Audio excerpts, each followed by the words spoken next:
Hey guys, it's Kenzie. Sorry, I'm like losing my voice. So I thought I would do a blog today rather than make a music video because I don't think my singing would be very good. So I haven't decided if I'm going to do one or two videos, but I was going to do kind of a college wrap up, end of my first semester video reflection kind of thing. Because I just thought for all of you who will probably be going to college next year or year after or whatever, this might be kind of helpful because I've gone through a lot. Like, this first semester has been insane, and I have like a couple things written down here that I just like want to mention, but I'm just gonna kind of wing this and kind of see where it goes. And yeah, I don't want to babble for too long. But anyway, the first thing I want to mention or talk about is roommates. I went in blind, which is kind of just something I chose to do. I had a couple friends who went to the same college as me, but we decided not to room together because we thought, this is a good way to make new friends, to meet new people, and it really is. And I think it's important to, take that chance and get to know other people. Because my one friend, one of my best friends, she chose to go to the same school, and her roommate turned out to be awesome. Like, she's one of our good friends. I'm always over in their room because she's so sweet, and I really enjoy spending time with them. I, on the other hand, I don't want to say, like, badly, I don't think I got as lucky. My roommate is very nice, and I can't really complain because I've heard situations that are so much worse. I have friends of mine who have terrible roommates, some roommates who steal their stuff, roommates who are messy and disgusting, and like, I got pretty lucky. My roommate is very kind, she's very respectful. I mean, sometimes she's not super clean, but she keeps her stuff on her side of the room, and like, I can't really complain. She's not in the room a lot. She's very studious and like has a really tough course schedule, so she's often doing homework and other things, so I get a lot of time to myself, which I really enjoy. But of course there's things that bother me. I mean, I don't like that we're not really close friends. She's just not in the same realm as me. We don't have the same interests. I don't know why we got roomed together. We don't have any shared interests. We don't like the same kind of music. We don't like the same colors. I mean, I don't know. Like, we're just different, and that's okay. But I mean, of course, it'd be more fun to room with someone that I considered a close friend. So as far as the roommate thing goes, I say it's up to you. I mean, obviously, if you want to room with a friend, then more power to you.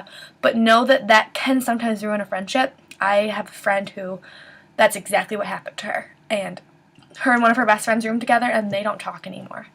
And some friendships, it could work wonderfully. So don't let it deter you if that's what you want to do. But don't be afraid to take that risk and go in and meet someone new, because if your friend is also going to the same college, that gives you the chance to still be friends with them, like, and then also meet new people and broaden your horizon, which I think is a really good thing. And then that just leads me, and the other thing I've written down is like coming with friends and making new friends, which again is the same thing.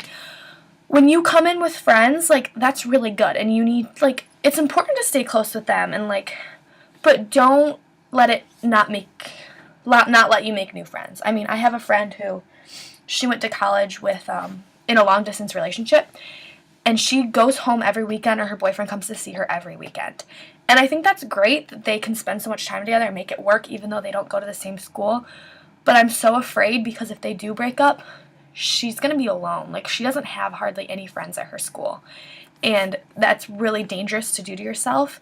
I personally here at school have like two groups of friends. I've got two of my friends that I came with from school, and then three other girls who we kind of form our own little 6-person group, and we go to meals together and we do stuff together, and Sunday nights we watch a movie together, and that's really good that I have them. But I also have a couple other friends that they live in a different dorm, and I consider them really close friends too, and sometimes I go and hang out with them. Last night I went to my friend's room and we had like a 4-hour like heart to heart, like, crying and laughing, and like, they're really good to go to, and they know me as college me. They don't know who I used to be, and in a way that's a good thing because you get to kind of like, be the person you really want to be.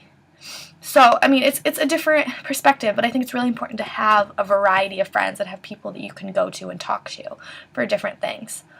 The next thing, as far as like grades and studying and dropping classes, stuff like that, that is like huge. Like, I came into college not like like thinking I knew exactly what I was going to do. I had this plan. I wanted to be a physician's assistant, which involves doing like pre-med coursework, and it's like really grueling and really intense. And I mean, the other thing I was going to mention was being sick, and this goes hand in hand. 2 weeks into school, got mono, which I made a video about, and that threw off everything. I was forced to drop a class. I mean, I wasn't forced, but I chose to drop a class because I was already so far behind. I went home for a week and a half. I missed school. Like, that's what I had to do. And so I dropped a class, and I was falling behind, and it made it hard. And that's just something that can happen, and you need to understand that it can happen. And don't come into college thinking you know exactly what's going to happen, because you don't. And throughout the rest of the semester, I ended up dropping another class, which sounds bad. I mean, but that's okay, because that's what I felt was right for me. And now I've decided to switch. I'm going to be a nursing major now. And these classes that I took that I ended up dropping wouldn't have done me any good anyway, because they are pre-med courses. They were biology and chemistry. And for nursing, you have to take a different biology class and a different chemistry class, so it would have been a waste of my time anyway. And I mean, I had them for half the semester anyway, but I mean, it just gave me kind of a basis to, I'm talking with my hands a lot. So it's okay. It's okay to change your mind. It's okay to drop classes. It's okay to realize that the first semester, a lot of stuff is going to happen. A lot of really crazy stuff that you do not expect. And then as far as like studying goes, that is something a million people are going to tell you how to do it. They're going to tell you when to do it, where to do it, and you're not going to do it. And I mean, you might be different than me, but I definitely like thought I could get away with not studying and just kind of floating through classes and figuring it out.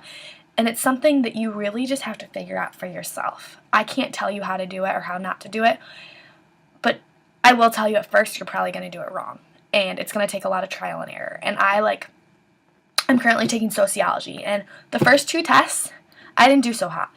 And I knew something wasn't working. I was going to class, and I was paying attention, and I thought I was understanding the material, but it just wasn't there. And so now I always read the chapters that we're going to do and we're going to talk about in class before I go. And that has helped me tremendously. It's 10, 15 pages in the textbook every other day. And I read those, and I go to class knowing what we're going to talk about, and when we talk about it, I understand it more, and I take my notes. And I literally, for our last test, I didn't even have to study, because I had read the book, and I kind of just flipped through the book and looked at the terms, kind of refresh my memory.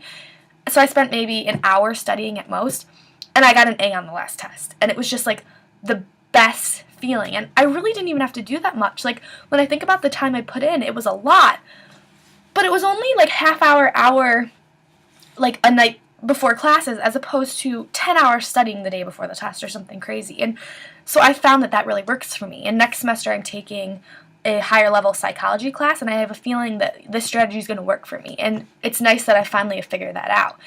And I mean, as far as science classes, I've dropped those 2 classes that I had, so I haven't quite figured out how to study for science and how to handle that. But that's something I'm going to have to figure out next semester, because I'm taking the like pre-nursing chem or whatever it's called. So that's just something you kind of just have to go with it and try and figure it out. The last thing I wanted to talk about was boys and relationships and stuff, and I think that might be saved for another video. This is getting pretty long, so I'll just make a video directly after this. And if you're interested in the boy aspect of college, then you can refer to that video. And I hope you guys are having a good day, and my little peace and love, and I will talk to you guys soon. Bye.